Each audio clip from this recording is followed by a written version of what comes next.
Dahil nga sa napapabalitang outbreak or dumadaming kaso ng Nipah virus sa India, ay naghihigpit ngayon ang mga airport sa ibang bansa or mga airport sa Asia kagaya ng Thailand, Taiwan at iba pa. At ang Pilipinas naman ay handa raw kung sakaling magkaroon ng kaso ng nasabing virus. Pero pinapaalala nila na dapat maging honest ang lahat ng mga pasahero, lalong-lalo na ang mga pauwing OFW sa pag-fill out sa e-travel na kailangan niyong ilagay sa health declaration kung meron kayong nararamdaman. Nagpatupad ng mas mahigpit na airport screening ang ilang bansa sa Asia matapos makumpirma ang outbreak ng deadly Nipah virus sa West Bengal, India. Ayon sa India Health Ministry, 2 kaso na ang naitala mula Disyembre na kapwa healthcare workers habang 196 na mga nakasalamuhan nila ang natrace at nagnegatibo sa virus. Dahil sa banta, sinimulan na ng Thailand ang health screening sa 3 paliparan habang nagpatupad din ng screening ang Nepal sa Kathmandu Airport at mga land border nito sa India.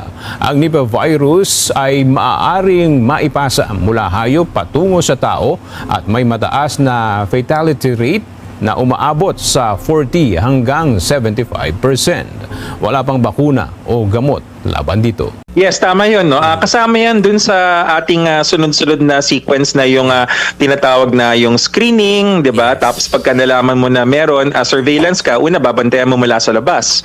Ang ating Bureau of Quarantine, maniwala tayo sa hindi, yung e-travel na sasabihin natin, di ba, kukulitin tayo ng immigration. Nakapag ano ka na ba ng e-travel? Pag hindi, talagang di ka papapasukin. Kasi merong mga tanong doon na tinatanong yung mga pinuntahan nating bansa, saka yung mga nararamdaman natin. Yes. Honesty is the best policy. Kasi pag hindi tayo, di ba, pag hindi tayo honest, meron ding malaking camera, makikita niyo yan pag kayo ay naglanding, di ba, sa kahit anong airport natin.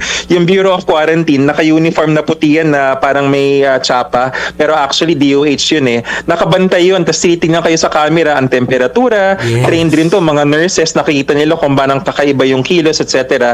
Kasama yan sa ating first line of defense. Kung makapasok man ang ating mga ospital ay may mga isolation facilities. Ito na naman tayo. Pag narinig na ating mga kapatid yung term na isolation, ito pag nandito lang. Pag nandito lang, mga kapatid. So parang same treatment as COVID po.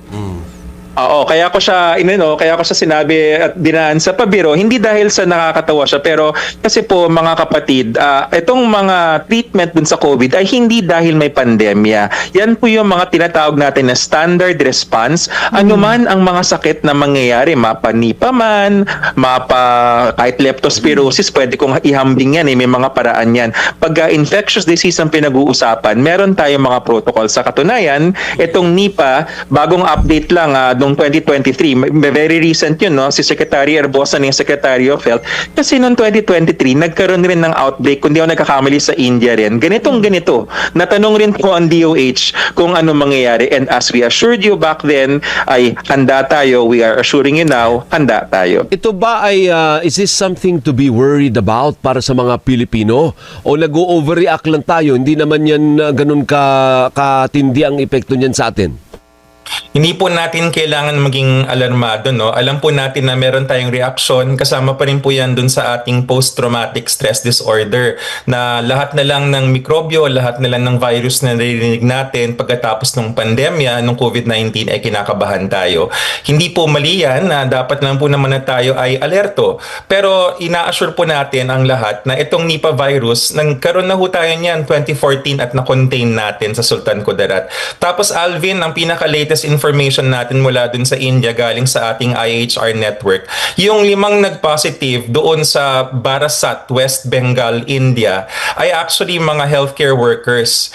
Importante ho itong detaling ito kasi ito ay tinatawag na healthcare associated. Hindi nagmula sa isang paniki, although doon nanggagaling, no, dati noong 1998, 1999. Itong 2026 outbreak sa India, merong namatay na meron siyang sakit, tapos yung nakahawa is yung mga doktor, 2 doktor, 2 nurse at isang healthcare worker doon sa private hospital na nag-alaga sa kanya. Bakit po nakaka-reassure yan sa aming mga healthcare workers? Ibig sabihin, hindi ho ito sa labas nangyari. Kaya mabilis yung contact tracing nila, 100 kagad yung naka-quarantine. In the Philippines, last po natin nakita sa Sultan Kudarat, no, 2014 pa at hindi na ho natin siya nakita muli. Okay, so at this point, there is nothing to worry about. O wag tayo mapraning na, ay naku pala, malapit na naman yung bagong virus, malapit na bang bagong COVID. Walang ganun. Opo, huwag ko tayong matatakot, huwag tayong mapapraning. Paliwanag ko kung bakit iba-iba yung mga reaksyon ng mga malalapit na bansa at saka mga lugar. No? Halimbawa, si Thailand, talagang sa kanilang panig, kaya kailangan nilang mag-screen sa airport kasi meron silang direct flights mula dun sa lugar na apektado. Ngayon, ito namang si Taiwan, no, nababalitaan natin yung sinasabing Category 5. Actually, sa Pilipinas, may ganun tayong notification system. Kung di lang nagkakamali, up to number 3 lang, Category 1, 2, 3. Ito pong ating Nipah virus, matagal na hong notifiable kasi kilala na nga ho natin siya. So, kumbaga nagawa na natin halos yung ginawa nung Taiwan. Yung ginagawa naman ng Thailand, ang ating babantay sa atin is yung BOQ, Bureau of Quarantine. Kaya napakahalaga nung e-travel na kung saan pinapatanong kung nasaan nanggaling ang mga biyahero at hindi lang kung saan directly nanggaling, kundi kung meron silang mga transit points or other airports sa pinanggalingan. Pero meron din ata tayong direct flight. Naalala ko lumalabas sa feed ko yung mga promo ng Mumbai, Manila o nawala na yon? Pero malaki yung India, Alvin kasi itong West Bengal, hindi ako sure, hindi pa ako nakakapunta ng India.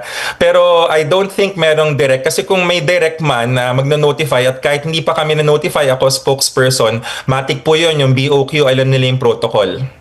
Okay. So, hindi ba parang it's a matter of time? Kung maghihin natin, kasi may nagbabiyahe talaga kahit bagamat may connection yan, ang ending yan, dun pa rin sa destinasyon. Ano po? Is it just going to be a matter of time before it reaches the Philippines? O kaya nating panindigan na hindi makakapasok sa atin? Malamang sa malamang nandito na yan, lalo na dun sa Mindanao. No? Ang tawag natin doon ay disease or virus reservoir. Ibig sabihin, umiikot yung virus doon sa mga hayop, hindi sa mga tao. Kaya napaka-importante na ngayon nag-uusap tayo yung paalala na wag basta-basta lumalapit sa mga panike, sa mga kabayo na may sakit. Kasi yung kwento dun sa Sultan Kudarat, kumain sila ng laman ng kabayo Tapos meron yatang duda dun sa kung gaano kaluto yung pagkain. Importante rin yung paalala na lutuin ng maigi ang lahat ng karne at mas maganda kung galing sa aprobado na National Meat Inspection Service. Kaya inuulit-ulit natin yon kasi marami tayo talaga mga virus, mga mikrobyo na nandito sa paligid natin kaya tayo hindi tinatablan dahil maingat tayo. At so wala palang vaccine, narinig ko yung report ni Rafi kagabi. Walang vaccine against it, Doc? Opo, wala pong vaccine. But again, since 2014, hindi tayo nagkakaroon. That's for more than 10 years now. Which is deadlier, COVID o itong Nipah virus? Magandang tanong yan, Alvin. In terms of individual mortality, yung bilang pasyente, mas deadly si Nipah, mas mataas yung mortality rate niya. Pero ang kakaiba kasi kay COVID-19, highly transmissible compared to Nipah.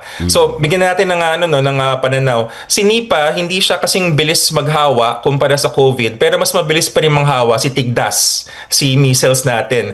So, yun yung pagkakaiba nila. In terms of pagkakamandag naman, yung fatality, mas mataas si Nipah dun sa kanilang tatlo. Oo, pero kung yan ay makapasok man sa Pilipinas, yung recent, kasi yung pinag-usapan natin kanina, sabi mo may reservoir, posibleng may ganun, di ba? Yung na dormant lang siya doon.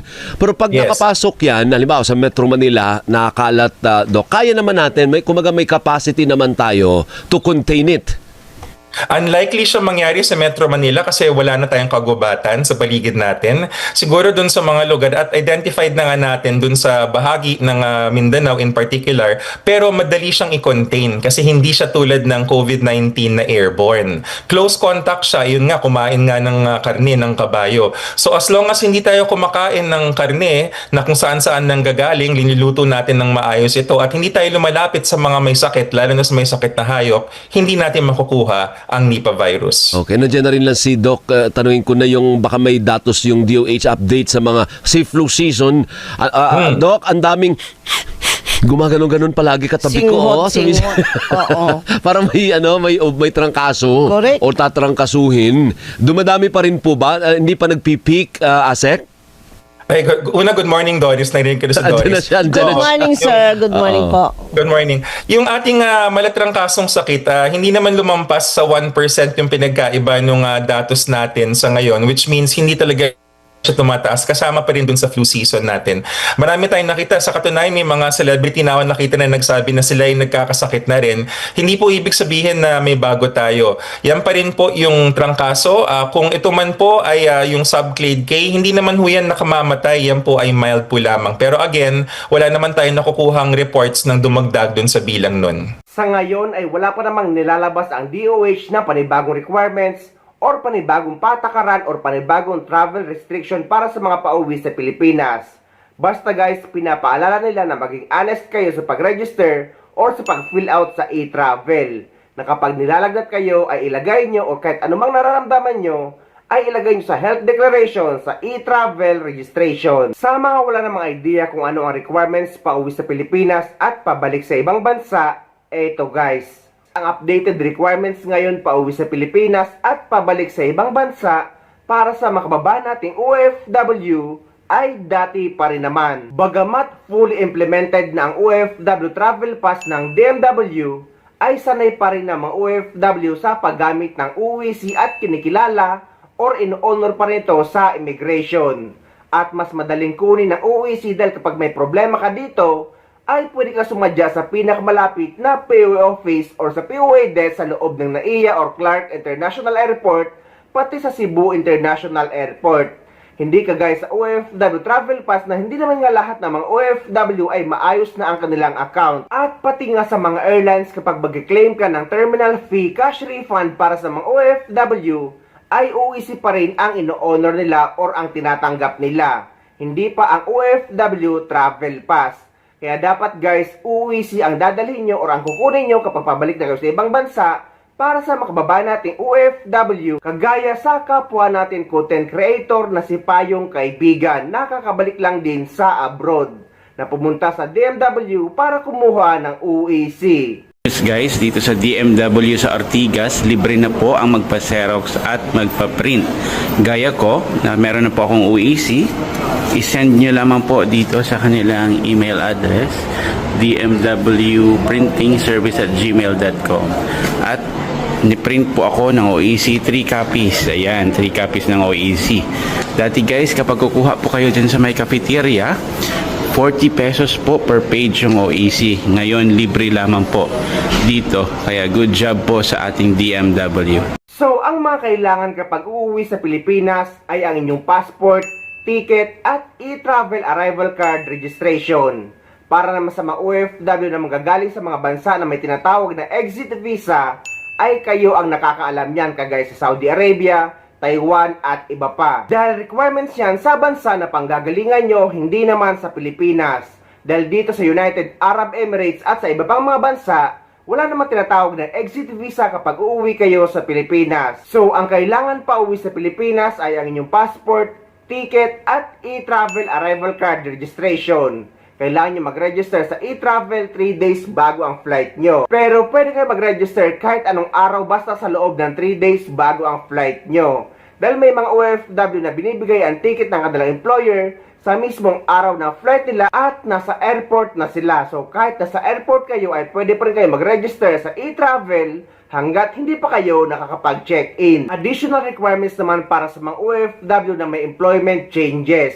For example, mga OFW nag-change employer, nag-change job site, nag-change company name kahit pareho pa rin ng owner, nag-change position, at yung mga babae na napalitan ng apelyido sa visa, passport at kontrata. Pati yung mga OFW na galing sa visa na nakahanap ng trabaho sa ibang bansa at naging employment visa sa ibang bansa. Kailangan nyo magpa-verify ng inyong kontrata sa polo office sa bansa kung saan kayo nagtatrabaho bago kayo umuwi sa Pilipinas para makakuha kayo ng updated UAC sa POA. Dahil guys, kapag wala kayong polo verified contract na umuwi kayo sa Pilipinas na mayroon kayong employment changes, ay posibleng hindi kayo makabalik. Ngunit sa mga dati ng documented OFW, meaning dumaan ka sa DMW, PDOS, OWA at sa mga manpower agency na pumunta sa ibang bansa at dati na kayong may UWC at uuwi, babalik muli sa parehong employer at yung mga OFW na dati na nakapag-verify na kontrata na isa sa mga nabanggit kong may mga employment changes. So kapag nakapag-verify na kayo ng kontrata noong uwi nyo or last uwi nyo at uwi muli kayo ngayon at babalik muli sa parehong employer, ay hindi na required ang panibagong Polo Verified Contract dahil pwede na kayo makapag-acquire ng UEC exemption online or sa inyong PAPS BAM account. Kung hindi naman kayo marunong mag-acquire ng UEC exemption online, ay pwede kayo sumadya sa pinakamalapit na POA office sa lugar nyo or dumaan sa POA desk na matatagpuan sa loob ng airport. Bukas sila 24 oras at pwede kayong magpaprint ng UEC exemption nyo sa kanila. Ngunit kahit for UEC exemption na lang kayo kapag uuwi kayo sa Pilipinas, lagi ko sinasuggest na dapat lagi nyo dala ang kopya ng inyong valid contract or bagong renew kontrata. Mahihingi or makukuha nyo ang kopya ng inyong valid contract sa inyong employer or sa kumpanya. At kung nandito naman kayo sa UAE at hindi kayo binibigyan ng copy ng inyong kontrata ng inyong employer, ay pwede kayo magpa-print or kumuha sa any Tashil office. May konting babayaran lang kayo pero pwede kayo humingi ng copy ng inyong kontrata sa kanila. At kung available pa, yung lumang contract verification nyo ay mas maigi na lagi nyo rin dala just in case man mahirapan ang immigration sa pag-verify or pag-check ng kontrata nyo kung dati na ba itong verified. Again guys, ang kontrata ay hindi naman madalas hinahanap sa immigration.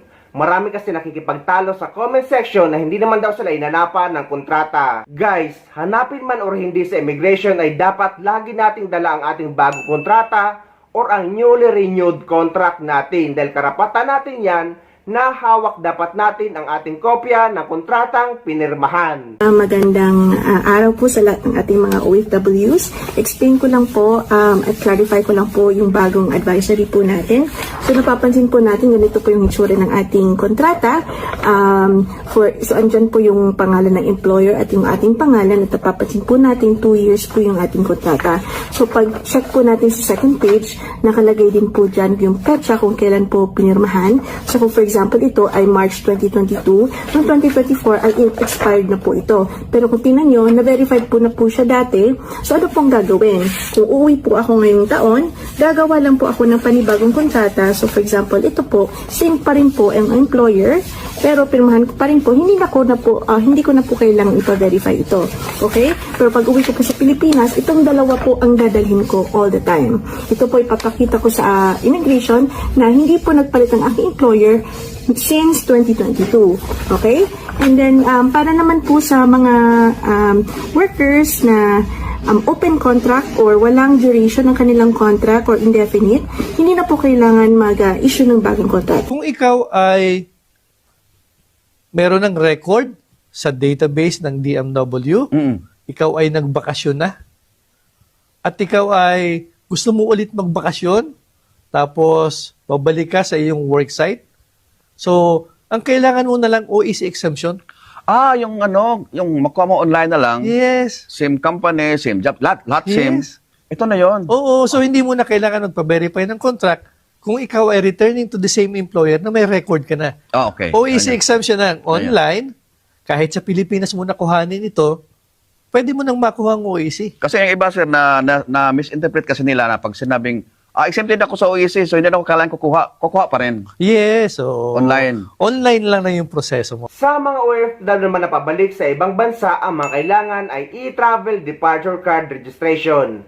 Again, ang pagre-register sa e-travel, pauwi man sa Pilipinas o pabalik sa ibang bansa, ay 3 days bago ang flight nyo. Kahit anong araw basta sa loob ng 3 days, bago ang flight nyo ay pwede na kayo mag-register sa e-travel. Number 2, ang inyong UEC or UEC exemption. Number 3, ang inyong visa. Pero dito sa United Arab Emirates, ang ipapakita nyo na sa immigration na visa natin ay ang Emirates ID na natin. Wala na yung passport or wala na yung visa na nakatatak sa passport natin. Number 4, ang ating passport at ticket. At ang lagi kong pinapaalala ang ating OWA membership. Guys, dapat lagi tayo nagre-renew ng ating OWA membership kada 2 taon. Dahil ang OWA membership ay insurance natin yan mga OFW just in case man may mangyari sa atin habang nagtatrabaho tayo dito sa ibang bansa, ay at least hindi mapapabayaan na maiiwanan sa Pilipinas. Nakakalungkot man ang reality na may makukuha lang ang isang OFW or madalas na may makukuha ang isang OFW kapag may nangyari or kapag may buhay na kinuha. Kaya dapat at kailangan talaga na nagre-renew tayo ng ating OWA membership. And bago po bumalik abroad, huwag kalimutan na i-update po yung ating OWA membership. Ayan. Ngayon ay 1,472. Valid na po yan for 2 years. At ito po yung mga requirements, di ba? Kailangan yung valid passport, valid employment contract, OEC, confirmed ticket, visa, and yung OFW information sheet. Ang membership contribution po ng OWA ay $25 since 1982 po. Hindi po naiba ito. Ngayon po, nadagdagan po ang mga benepisyo. So ngayon po, meron po tayong social benefits. Una po sa lahat. Sa mga miyembro po ng OWA, meron pong accidental death and natural death coverage. Accidental death in the amount of 200,000. Natural death, 100,000. Meron pong burial benefit na 20,000. Ito po yung sa parang mala insurance coverage po ng OWA membership. So yan ang mga requirements pa uwi sa Pilipinas at pabalik sa abroad ngayong January 2026.